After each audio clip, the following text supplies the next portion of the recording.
दोस्तों, आज हम बात करने वाले हैं एक ऐसे इंसान की कहानी की जो इंसानी हिम्मत की पराकाष्ठा का जीवित उदाहरण है। एक ऐसा इंसान जिसने मौत, भूख, प्यास, ठंड, गर्मी और समंदर के अंतहीन अकेलेपन को 133 दिनों तक चुनौती दी और अंत में मौत को हराकर वापस दुनिया के सामने खड़ा हो गया। यह कहानी है पूर्न लिम की, एक साधारण सा नौसैनिक जो अपने परिवार का पेट पालने के लिए जहाज पर काम करता था, लेकिन जिसने अनजाने में इतिहास के पन्नों में अपना नाम सबसे मजबूत और जिद्दी इंसानों की सूची में दर्ज करवा दिया। यह कहानी शुरू होती है चीन के हाइनान द्वीप के एक छोटे से गांव से, जहां गरीबी इतनी गहरी थी कि लोग यह सोचते हुए जागते थे कि आज खाना मिलेगा या नहीं। पूर्न लिम का जीवन भी इससे अलग नहीं था। वह मुश्किलों में पला बढ़ा, बचपन से ही सीख गया कि जिंदगी आसान नहीं होती, हर सांस के लिए संघर्ष करना पड़ता है। पढ़ाई पूरी नहीं हो सकी और पेट की आग ने उसे काम ढूंढने पर मजबूर कर दिया। इसी तलाश ने उसे ब्रिटिश मर्चेंट नेवी तक पहुंचा दिया, जहां उसने जहाजों पर काम करना शुरू किया। जीवन में संघर्ष तो था, लेकिन वह उम्मीद भी थी कि मेहनत से कुछ बदल सकता है। साल था 1942, दुनिया जल रही थी। द्वितीय विश्व युद्ध अपने भयानक रूप में था। समुद्र भी अब शांत नहीं था, हर लहर के नीचे एक खतरा छुपा था। और इसी युद्ध के बीच पूर्न लिम को तैनात किया गया SS बेनलोमन नाम के एक व्यापारी जहाज पर। यह जहाज दक्षिण अफ्रीका के केपटाउन से दक्षिण अमेरिका के सूरीनाम की ओर जा रहा था। जहाज पर 55 लोग थे और उनमें से हर कोई यह मानकर चल रहा था कि वे अपनी मंजिल तक सुरक्षित पहुंच जाएंगे। लेकिन समंदर कभी भरोसेमंद नहीं होता, और युद्ध के समय तो बिल्कुल भी नहीं। 16 नवंबर 1942 का दिन था। दोपहर का समय, आसमान साफ था और समंदर शांत। लेकिन यही शांति तूफान से पहले की खामोशी थी, क्योंकि कुछ ही मिनटों बाद समुद्र की गहराई से मौत निकली। एक जर्मन यू-बोट जो दुश्मन जहाजों को निशाना बनाती थी, उसने SS बेनलोमन को देख लिया और बिना चेतावनी दिए उस पर टॉर्पीडो दाग दिया। धमाका इतना भयानक था कि जहाज 2 हिस्सों में फट गया। समय मानो थम गया। लोग दहशत में भागे। चारों तरफ आग, धुआं, चीखें, समुद्र में गिरते लोग, लहरों में संघर्ष करते शरीर, और इस अफरातफरी में मौत हर ओर घूम रही थी। पूर्न लिम ने आखिरी कोशिश में जहाज से छलांग लगा दी। उसके पास सिर्फ एक लाइफ जैकेट थी और एक उम्मीद कि शायद कोई चमत्कार हो जाए। लेकिन चमत्कार होता नहीं, चमत्कार इंसान खुद बनाता है। बस वह रास्ता बहुत कठिन होता है, और पूर्न लिम ने वही रास्ता चुना। वह समुद्र में तैरते रहे, हर लहर उन्हें और कमजोर करती, हर सांस भारी होती जा रही थी। शरीर ठंड से जकड़ रहा था, लेकिन वह हारना नहीं चाहता था। 2 घंटे तक वह खुले पानी में अकेला तैरते रहे, और फिर भाग्य ने उनका हाथ एक बार फिर थामा। उन्हें दूर एक छोटी लकड़ी की राफ्ट दिखाई दी। शायद जहाज के टूटते समय वह पानी में गिर गई थी। पूर्न लिम ने अपनी आखिरी ताकत लगाई और राफ्ट तक पहुंच गए। अब वह समुद्र में डूबने से तो बच गए थे, लेकिन यह तो बस मौत की पहली परत थी। असली संघर्ष अब शुरू होना था, क्योंकि सामने अब एक अंतहीन नीला संसार था, जहां न कोई आवाज थी, न कोई चहल पहल, न कोई मदद, सिर्फ पानी, हवा और एक ऐसा अकेलापन जो इंसान को धीरे धीरे अंदर से तोड़ देता है। राफ्ट पर जो सामान था वही उसकी दुनिया था।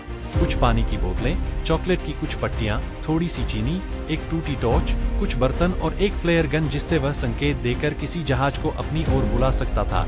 लेकिन वह जानता था कि इस छोटे राफ्ट को कोई आसानी से देख नहीं पाएगा। विशाल समंदर में यह नाव बस एक राई के दाने जैसी थी, और दुनिया उस समय युद्ध में डूबी थी। कोई एक नाविक के लिए जहाज या विमान नहीं भेजने वाला था। इसलिए पूर्न लिम ने फैसला किया कि अब उसे खुद ही अपनी जिंदगी बचानी होगी। कोई और उसे बचाने नहीं आएगा। अगले कुछ दिन बहुत कठिन थे। खाना और पानी खत्म होने लगा। प्यास एक ऐसी चीज है जो इंसान को पागल तक कर सकती है। समंदर का पानी चारों तरफ था, लेकिन उसे पीना मौत को बुलावा देने जैसा था। लेकिन पूर्न लिम ने हार नहीं मानी। उसने अपने कपड़ों को फैलाकर बारिश का पानी इकट्ठा करना शुरू किया। वह हर बूंद को संभाल कर रखता, क्योंकि हर बूंद में उसकी जिंदगी छुपी थी। लेकिन भूख आसान नहीं थी। जब पेट में आग जलती है तो इंसान के दिमाग में बस एक ही बात चलती है कि कुछ खा लेना है, चाहे वह कितना भी अजीब क्यों ना हो। पूर्न लिम ने नाव की रस्सी, धातु के टुकड़ों और कीलों का इस्तेमाल करके एक मछली पकड़ने का कांटा बनाया। यह आसान नहीं था। समुद्र में मछली पकड़ना धैर्य और उम्मीद दोनों मांगता है। लेकिन आखिरकार वह मछली पकड़ने में सफल हुआ। वह उसे कच्चा ही खा लेता, क्योंकि उसके पास पकाने का कोई साधन नहीं था। लेकिन धीरे धीरे उसने सीखा कि धूप को भी चूल्हा बनाया जा सकता है। वह मछली को नाव में फैलाकर रखता और सूरज की गर्मी उसे सुखा देती। यह उसे थोड़ी शक्ति देती, थोड़ी उम्मीद देती। लेकिन समुद्र कभी एक जैसा नहीं रहता, कभी शांत, कभी तूफानी, कभी धोखेबाज। एक दिन जब उसका हाथ राफ्ट के लोहे से कट गया तो कुछ बूंदें खून की पानी में गिर गईं और फिर वह दृश्य सामने आया जिसने किसी की भी रूह को हिला सकता था। पानी में नीचे गहराई से 2 शार्क ऊपर आईं। वे राफ्ट के चारों ओर घूमने लगीं। वे राफ्ट को नीचे से धक्का दे रही थी मानो वह उन्हें गिराना चाहती हो।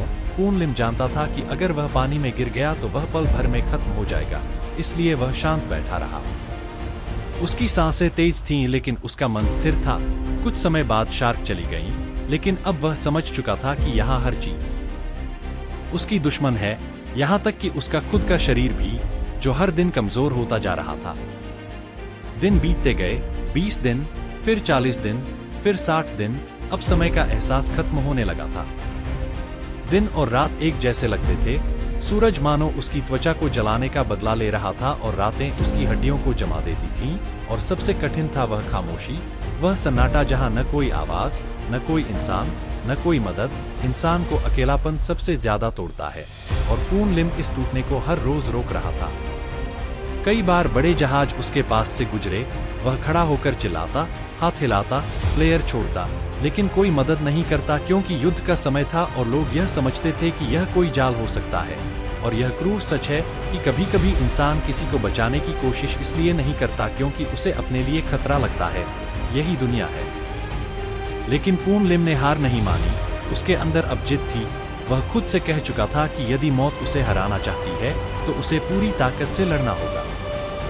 वह हर दिन थोड़ा थोड़ा करता, पानी इकट्ठा करता, मछलियां पकड़ता, सीगल पकड़ता, उन्हें सुखाकर खाता। वह अपने शरीर को बचाने के लिए अपने दिमाग का इस्तेमाल कर रहा था और हर दिन वह खुद को यह याद दिलाता कि उसे अपने परिवार के पास लौटना है, उसे जिंदा रहना है। धीरे धीरे वह समय भी आ गया जब उसका शरीर बस हड्डियों का ढांचा रह गया था।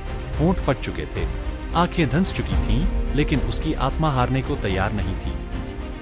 और फिर 133वें दिन, जब वह अब लगभग ताकत की आखिरी अवस्था में था, उसकी राफ्ट ने समुद्र की गहराई में कुछ ठोस चीज को छुआ। यह था जमीन का किनारा। उसकी राफ्ट ब्राजील के तटों के पास पहुंच चुकी थी और वहीं कुछ मछुआरों ने उसे देखा। वह इतना कमजोर था कि बोल भी नहीं पा रहा था। उसका चेहरा किसी जिंदा इंसान जैसा नहीं बल्कि एक कंकाल जैसा दिख रहा था, लेकिन उसकी सांसें अब भी चल रही थीं। उसकी आंखों में अब भी जीवन की वह आखिरी चमक थी और यह चमक बताती थी कि उसने मौत को हरा दिया था। मछुआरों ने उसे किनारे लाया, उसे खाना दिया, पानी दिया, डॉक्टरों के पास पहुंचाया और जब उसकी कहानी दुनिया के सामने आई तो हर कोई हक्का बक्का रह गया। लोग उसकी हिम्मत को सलाम करने लगे। उसे कई देशों ने सम्मानित किया, पदक दिए और बाद में उसने नौसैनिकों और यात्रियों को प्रशिक्षण देना शुरू किया कि कैसे समुद्र में अकेले रहते हुए भी जिंदा रहा जा सकता है। यह कहानी सिर्फ समंदर में फंसे एक आदमी की नहीं है। यह कहानी है जिद की, उम्मीद की, विश्वास की और इस सच्चाई की कि इंसान का शरीर टूट सकता है, लेकिन उसकी इच्छा शक्ति अगर जाग जाए तो वह पहाड़, तूफान, समंदर यहाँ तक कि मौत तक को भी मात दे सकता है। पूर्न लिम की कहानी हमें यह सिखाती है कि हम चाहे कितनी भी मुश्किलों में क्यों न हो, जब तक हम हार नहीं मानते, दुनिया की कोई भी ताकत हमें नहीं हरा सकती। और दोस्तों, अगर यह कहानी सुनकर आपके अंदर भी जीवन की थोड़ी सी आग जल उठी हो तो इस वीडियो को लाइक जरूर करना, क्योंकि अगली कहानी इससे भी ज्यादा खतरनाक है। एक ऐसे इंसान की जिसने 133 नहीं बल्कि पूरे 438 दिन समंदर के बीच बिताए। उस कहानी को सुनना चाहते हो तो चैनल को सब्सक्राइब करना मत भूलना। अगली वीडियो के साथ फिर मिलते हैं, तब तक के लिए धन्यवाद।